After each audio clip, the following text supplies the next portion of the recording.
తెలంగాణ నిరుద్యోగులకు ముఖ్యమంత్రి Revanth Reddy good news చెప్పారు. త్వరలోనే గ్రూప్ 1 నోటిఫికేషన్ విడుదల చేస్తామని అసెంబ్లీలో ప్రకటించారు. గ్రూప్ 1 పరీక్షల వయో పరిమితిని 46 ఏళ్లకు పెంచుతున్నట్టు సీఎం తెలిపారు.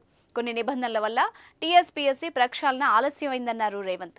కేవలం 15 రోజుల్లోనే పోలీసు ఉద్యోగాలు ఇచ్చేందుకు సిద్ధంగా ఉన్నామని ముఖ్యమంత్రి చెప్పారు. గజం కేవలం 26,000 రూపాయలతో 165 గజాల భూమి కేవలం 52 లక్షలు మాత్రమే. అసెంబ్లీలో ప్రతిపక్ష సభ్యులపై సీఎం రేవంత్ రెడ్డి వ్యంగ్యాస్త్రాలు సంధించారు. నలుగురు ఉద్యోగాలు పోయిన దుఃఖంలో 2 లక్షల ఉద్యోగాల గురించి మాట్లాడుతున్నారు. ఫోటో స్టార్ట్ సెంటర్లలో ప్రశ్న పత్రాలు విక్రయించి ఉద్యోగాలు భర్తీ చేసే వాళ్ళం కాదు.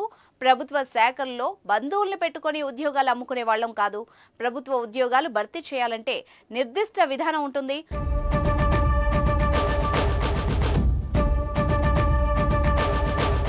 కొన్ని నిబంధనల వల్ల టీఎస్పీఎస్సీ ప్రక్షాళన ఆలస్యమైందని, పోలీసు ఉద్యోగాల కోసం యువత ఎంతో కాలం నిరీక్షించింది. ఈ ప్రభుత్వం 15 రోజుల్లోనే పోలీసు ఉద్యోగాలు ఇచ్చేందుకు సిద్ధంగా ఉంది.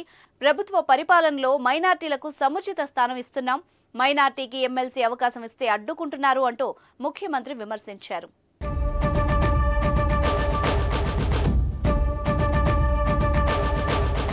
ఇప్పటికే 2 సార్లు రద్దయిన తెలంగాణ గ్రూప్ 1 ఉద్యోగాలకు సంబంధించి ప్రకటన వెలువడడంతో తెలంగాణ యువత హర్షం వ్యక్తం చేసింది. గతంలో ఉన్న 503 పోస్టులకు మరో 96 పోస్టులు కలిపి మొత్తం 600 పోస్టులకు కొత్తగా నోటిఫికేషన్ జారీ అవ్వాల్సి ఉంది. తాజాగా 60 పోస్టులు మాత్రమే కలుపుతున్నట్టు తెలంగాణ ప్రభుత్వం కీలక నిర్ణయం తీసుకుంది. 2022 ఏప్రిల్లో 503 పోస్టులకు టీఎస్పీఎస్సీ నోటిఫికేషన్ విడుదల చేసింది. ఈ నోటిఫికేషన్ సమయంలో 3,50,000 మంది దరఖాస్తు చేసుకున్నారు. 2022 అక్టోబర్లో గ్రూప్ 1 ప్రిలిమ్స్ పరీక్ష నిర్వహించగా 2,80,000 మంది హాజరయ్యారు.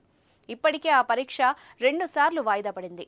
తాజాగా సీఎం రేవంత్ రెడ్డి ప్రకటనతో యువతీ యువకులు సంబరాలు జరుపుకుంటున్నారు.